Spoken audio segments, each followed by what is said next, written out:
ლეილა მესხის საჩოგბურთო კარიერა 1976 წლიდან იწყება, როცა 8 წლის გოგონა მამას ჩოგბურთზე შეჰყავს.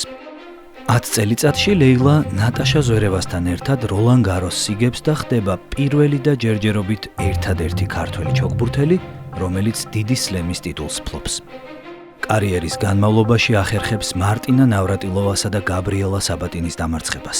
1992 წელს კი ზვერევასთან ერთად ოლიმპიურ ბრინჯაოს მედალს ისაკუთრებს. 1995 წელს ტასმანიის საერთაშორისო ტურნირს ტრიუმფით ასრულებს და საქართველოს სახელით პირველი ჩემპიონი ხდება.